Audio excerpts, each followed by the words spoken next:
예, 안녕하십니까. 황태순 TV의 황태순. 김현우입니다. 네, 2019년 7월 15일입니다. 자, 드디어 이제 우리가 죽창을 들고 자, 의병을 갖다 모아서 드디어 일본 놈들 때려 잡으러 갈 때가 온 것 같습니다. 12척의 배를 타고. 12척의 배를 타고. 참 보면 근데 이게 보니까 잠깐만 임진왜란을 갖다 연상케 해요. 문재인 대통령이 보니까 자, 이번에 어젠가요? 그저께인가요? 그 어디 갑자기 예정이 없던 그 행사장 가서 거기도 무려 보면은 12척의 배를 3차례나 외쳤다는 거 아닙니까? 원래 그 누가 시켜서 그렇게 한 거예요?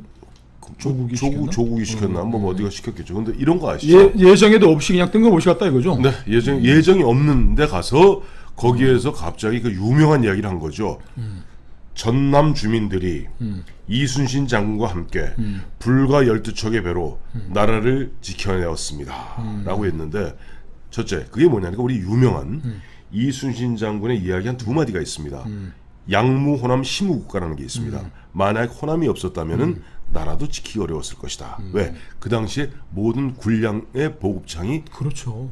호남이었어요. 호남 곡창이었고 그 호남 곡창을 지키기 위해서 바로 우리가 너무나 잘 알고 있는 김시민 장군의 진주. 그때 진주에 한번 대첩이 있었고 진주에 비극이 있었죠. 그렇죠. 그다음에 이순신 장군이 그야말로 전라 좌수사하다가 남의 수군 통제 삼도 수군 통제사 하면서도 결국은 모든 흔한 얘기 대본영을 어디다 차렸습니까? 호남에 차린 거예요. 그렇죠. 군량 보급. 자, 그런데 그거 플러스 그 다음에 12척의 배, 그것도 이순신 장군 이야기입니다. 그 나중에 이제 정유재란이 일어나고 막 일본 놈이 밀어닥치니까 왜군들이 그때 저 선조가 모든 배를 불태우고 육군으로 자 전환해서 싸워라. 그때 이순신 장군, 제가 제일 좋아하는 이순신 장군, 제 이름이 순자가 같습니다. 참고로 임금 순자입니다. 이순신 장군이 이런 얘기를 했죠. 상류 12 순신불사. 아직 멋있다. 신에게는 12척의 배가 있습니다.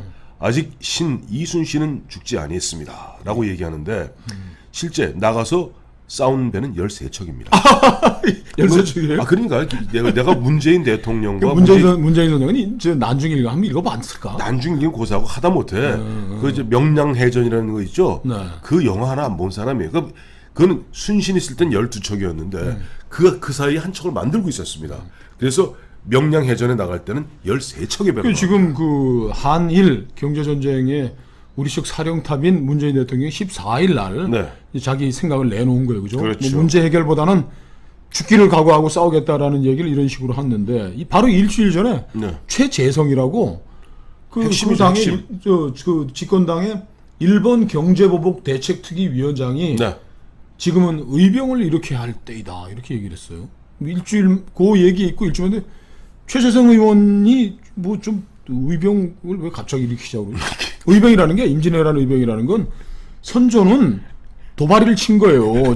도망이라고 해요. 도망을 이제 임진왜란이라는 게 우리 뭐 애청자분들도 뭐 중고등학교 다 배운 거지만 그 1392년 4월에 1592년. 1592년 1392년 조선인공군 조선인공군. 200년 만에 네네. 전쟁도 없이 편하게 넘어온 200년의 고요를 깨고 네.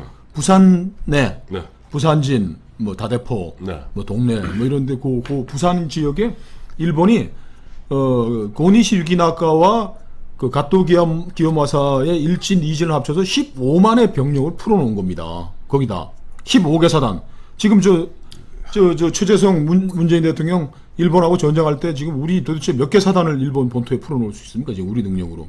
아니 근데 거기다 핵심은 그거예요. 그래서 이제 아까 말씀하신 대로 그래서 그때 무능한 선조가 했던 건 이제 도망가는 거지. 계속 그냥 뭐 개성으로 올라와서 평양으로 갔다가 평양에서 신의주에서 이제 명나라로 그 대도 입부하려고 그랬지. 입부하려고 그러는데 그 서해 유승용 선생께서 눈물을 흘리며 바지가랑이를 붙잡고 이게 말이 되냐 그러니까 이제 자기 아들 광해군한테 분조라 그러죠. 네. 이제 조종을 하는. 조종을 둘로 쪼갰죠. 그러면 그 이제 조종이 워낙 무능하니까 이제 의병이 일어났는데 최재성 의원이 여권 핵심인데 문재인의 이 무능한 군주 문재인을 믿고서는 도저히 이 일을 해결할 수 없으니까 의병이 이렇게 해야 된다 이렇게 얘기를 한 건가요? 그럼 최재성은? 아, 그런 거네요. 듣고 보니까 저는 최재성 의원이 이 양반이 돌았나 싶었더니 이 지도부를 믿을 수가 문재인을 믿을 수가 없으니 그러니까 최재성은 문재인의 측근 중에 측근입니다. 그렇지. 그러니까 문재인의 알지. 실력을 아는 거야. 그러니까 문재인과 우리 좌파들 실력으로는 도저히 이거 안 되니까 일단 국민들이요. 근데 이제 의병을 일으키는데 뭘 들고 나가야 될 거 아니야. 그거는 이제 그거는 어제 그러니까 그 저 누구야 조국이.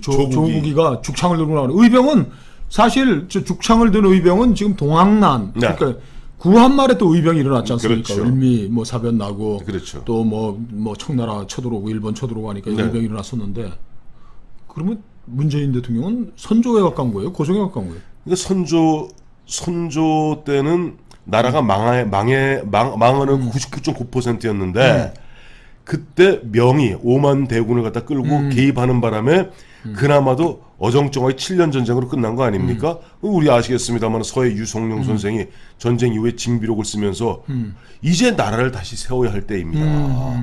우리 송복 선생이 쓰신 거죠. 그렇죠.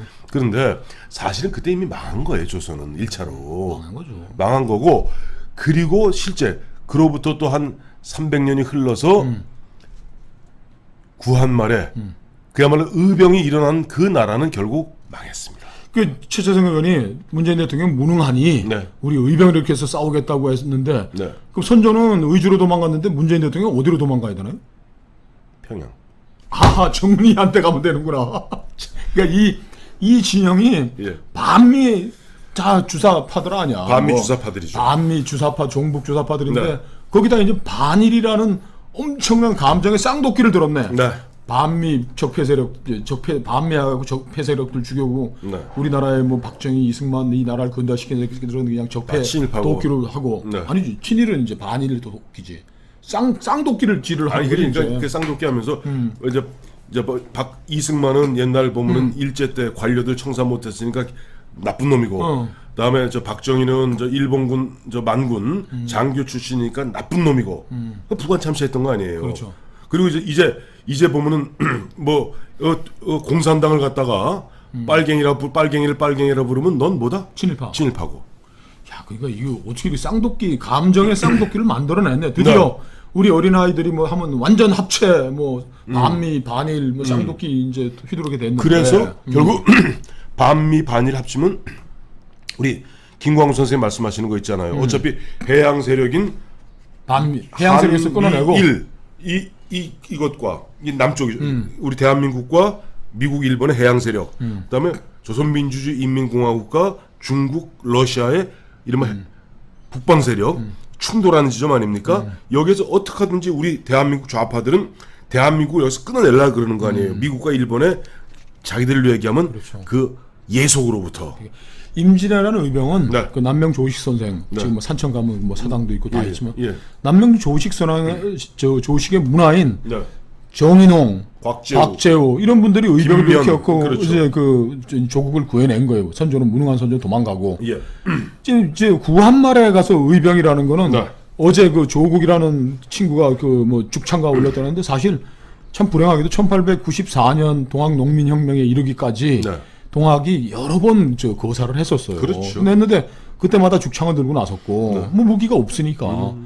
그리고 마지막 그 청일 전쟁 그 직전에 우리 저 녹두 장군, 전봉준 장군, 뭐 김계남 이렇게 끌고서 올라와 가지고 뭐 황토현을 넘어서 와서 마지막 전투가 이루어진 게 우금시 전투. 일본군에게 저 몰살당한 게 우금치에서 일본의 신식 기관총. 그 기관총으로 몰살당했는데 지금 그게 10만인지 20만인지도 모르죠. 지금 세리지를 못한다는 거예요. 조국은 그런 처참한 그 저 국민이 도탄에 빠져서 몰살 개죽음 당하는 그런 상황에 대해서는 생각도 안 해보나요? 그 근데- 죽창 들고 나서자 그러면 근데 갑자기 그 얘기가 또 화가 또 나네. 왜? 그때 저기 보면 우금시 전투에서 이른바 동학을 갖다가 토벌한 부대가 일본 부대가 주력이었지만 아니에요. 고종의 부대도 같이 갔었던 거예요. 그렇죠. 그 정도 길안내를 해야 될 테니까. 고종의 이른바 관군들이 일본군을 길 안내 향도를 했습니다. 그래서 아유 갑자기 가슴이 팡팡 뛰어. 그 동학이- 그런 야 조국이 내가 갑자기 화가 또 나네 갑자기. 저 산호맹 애들이니까 야, 민족이 이 첫째 자 이런. 좌파들은 민족이 없는 거예요. 아 좌파는 민족을 극복해야 됩니다. 세계 코스모폴리타니즘입니다. 아니 저 모스크바가 나의 조국이지 뭐. 그렇지. 자 사회주의는 국가를 파괴해야 되는 거니까. 그렇죠. 공산주의 최종적인 완성 단계 국가니까 국가가 국가를 아니죠. 공산주의 최종 단계는 그야말로 공동체이기 때문에 국가가 없어져야 되는 거예요. 없어져야죠. 그러니까 바로 얘들은 당만 남는 거예요. 얘들은 민족에 대해서 아무런 의식도 없는 아이들. 그러니까 지금 쭉 얘기되는 뭐 조국이니 뭐 종북 주사 이런 아이들은 네. 우리의 역사에 대한 애정과 관심이 하나도 없는 거예요. 우리 같은 적폐들이나 뭐 역사책 들여다보고 참 동학의 아픈 뭐 이런 걸 생각하는 건데 조국이는 동학에 대해서도 이해가 전혀 없는 거예요. 이 사람아 그때 이 사람 왜 그런 걸 역사책으로 보나 쓸데없이. 이 사람 마크스가 마크스 있고 레닌, 레닌이 있고 김일성 전 선작 읽고 김일성 선작 읽어야지. 이거 쓸데없지 말이야. 이게 동학에 대한 이해도 없이 네.